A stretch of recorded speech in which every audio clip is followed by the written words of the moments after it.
Apollo Saturn V, designed to propel the United States manned lunar landing mission. 3 million parts from the labor of people at 20,000 companies, universities, and government facilities. A first stage assembled in Louisiana, using parts from Kansas, Missouri, Washington, and many other states. A second stage shipped to the Kennedy Space Center in Florida through the Panama Canal from California, with a stopover in Mississippi for testing. A third stage flown from California to Florida. An instrument unit from Alabama.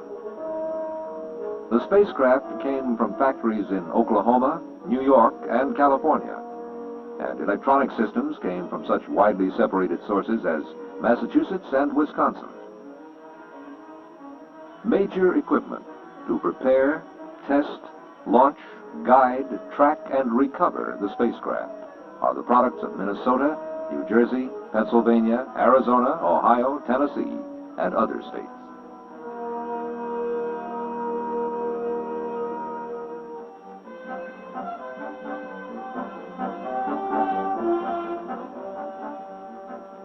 The Apollo 4 mission, unmanned, first flight for Apollo Saturn V, was launched into Earth orbit November 9, 1967. The Saturn V and its spacecraft stand as high as a 36-story building, and at liftoff weigh more than a U.S. Navy destroyer.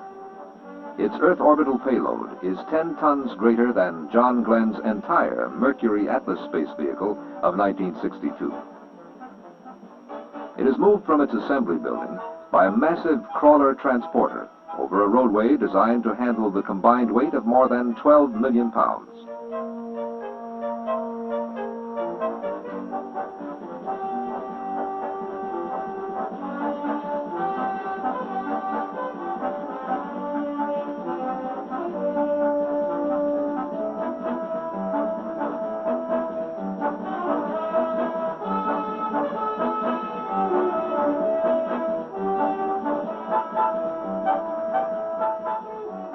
It is watched over in minute detail by an extraordinarily complex array of facilities.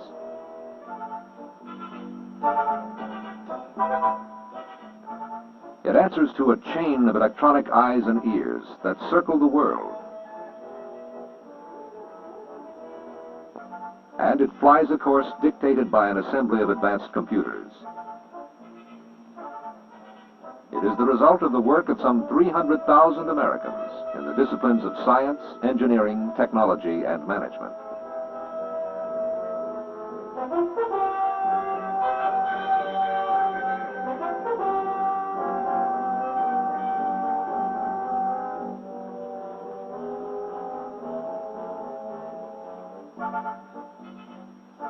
The entire space vehicle was to be launched in the first mission, rather than follow the step-by-step approach of earlier programs.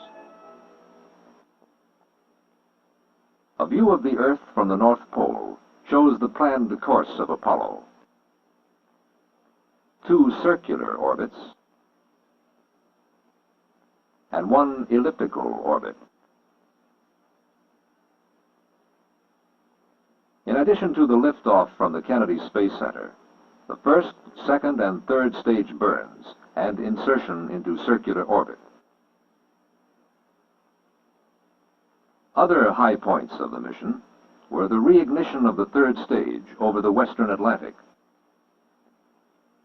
the first spacecraft propulsion system burn over the Eastern Atlantic, an 11,000-mile peak altitude over the Indian Ocean during the elliptical orbit, the second and longest spacecraft propulsion system burn over the Western Pacific, the re-entry, and finally a landing in the Pacific a few hundred miles northwest of Hawaii.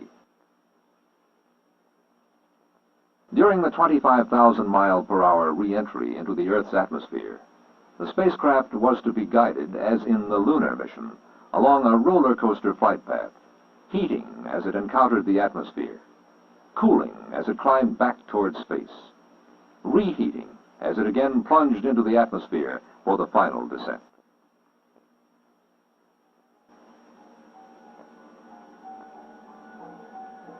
Countdown for the launch started at the Kennedy Space Center at 6 a.m., November 7, 1967, with liftoff scheduled for precisely 49 hours later. Inexorably, launch operations moved forward. Minor problems were encountered, but readily solved. Apollo 4 was tested more persistently than any previous American space vehicle. There were no indications of systems malfunctions. The countdown delays, so familiar in the early missions of previous programs, did not occur.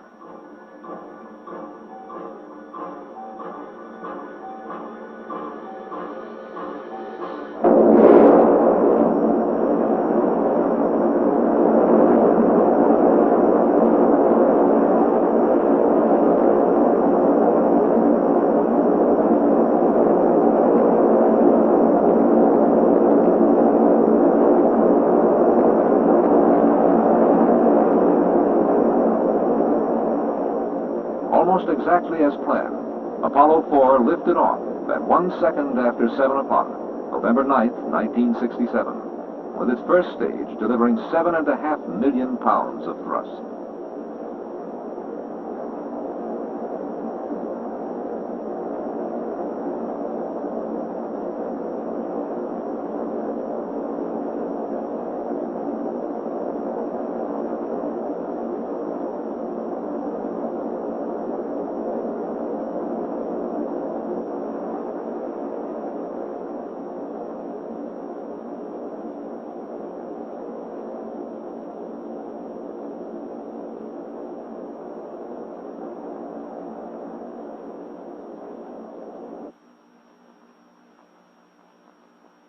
Two minutes and 32 seconds later, as scheduled, the first stage burned out and separated, having consumed 4.5 million pounds of fuel.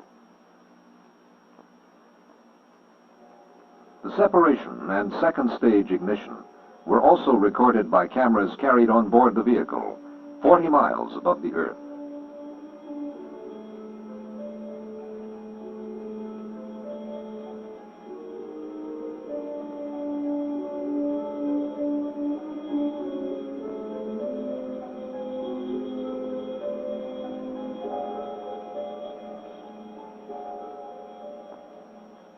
The camera gave engineers a close-up look at another event, the separation of the interstage structure. This was critically important because clearances were extremely small between the structure and the engines.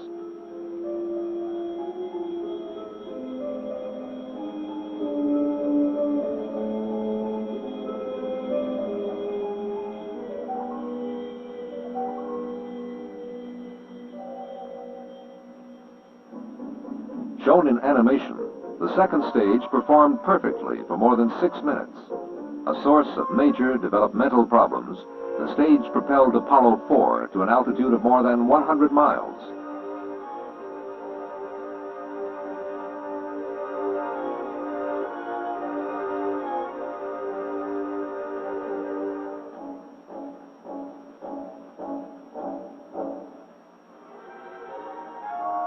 Like the first stage, the second stage cut off and separated almost exactly on schedule. The third stage ignited and inserted Apollo 4 into a circular orbit, where it would remain for some 3 hours. In slightly more than 11 minutes, Apollo 4 proved out Saturn stages that had required years to develop. But the mission had over 8 hours to go. Now the orbiting Apollo 4 had to be checked out remotely in anticipation of the next series of events, and ground support facilities had to be evaluated.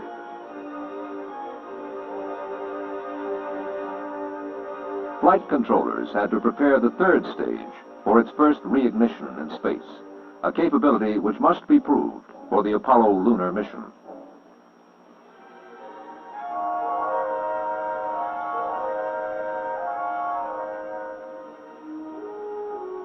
One of the few irregularities of the entire flight occurred at this point, when data suggested that a valve on the Saturn V third stage had not closed as planned for the reignition. But technical skill paid off. The flight controllers quickly revised the pre-ignition sequence to compensate for the potential problem.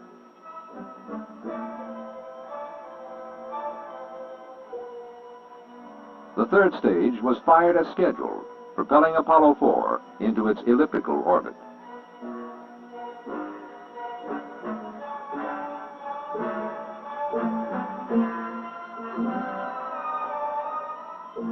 "5 minutes and 25 seconds later, the stage shut down.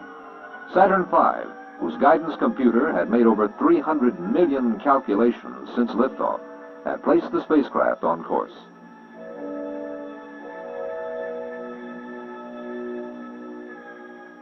The third stage and a test model of the spacecraft lunar module fell away.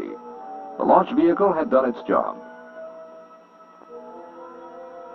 A few moments later, the spacecraft's own propulsion system ignited and burned for 16 seconds, giving the spacecraft the velocity necessary to reach a peak altitude of more than 11,000 miles.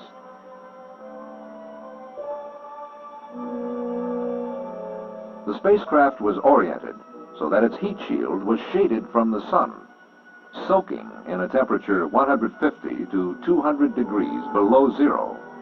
The contrast between this cold temperature and the extremely high temperatures of re-entry would put the heat shield to an especially severe test. As Apollo 4 climbed, a camera pointing out the spacecraft window photographed part of what a future Apollo command pilot will see of our planet. These photographs were selected from a series shot every 11.4 seconds during a 2-hour, 12-minute period as the Earth passed in front of the spacecraft window.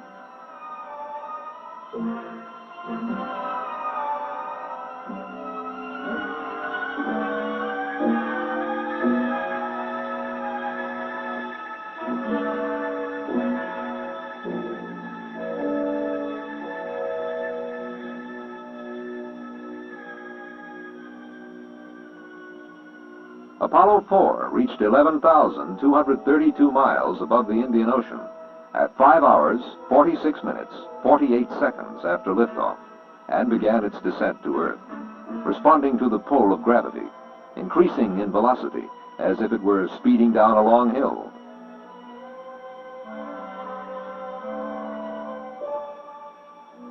Some 2 hours, 20 minutes later, the spacecraft propulsion system again ignited, burning this time for 4.5 minutes.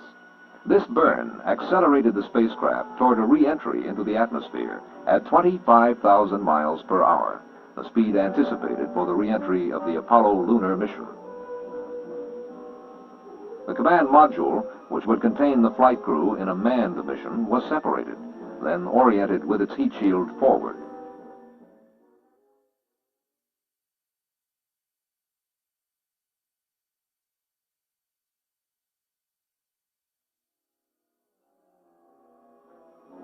At about 8 hours, 40 minutes after liftoff, Apollo 4 re-entered the Earth's atmosphere.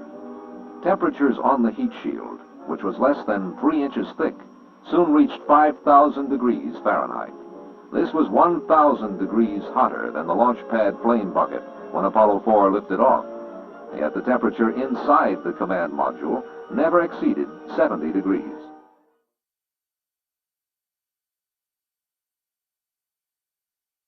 Could we have seen the actual command module on its path toward Earth, it would have resembled a meteorite from space.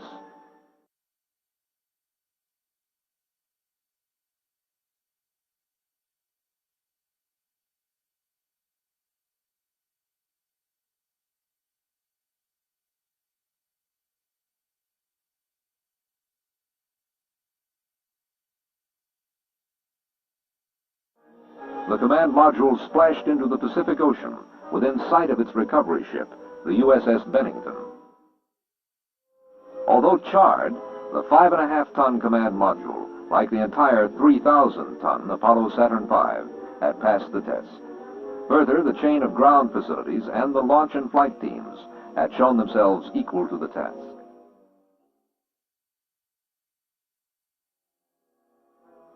Some 8.5 hours after Apollo 4 roared off the launch pad at the Kennedy Space Center, the mission ended.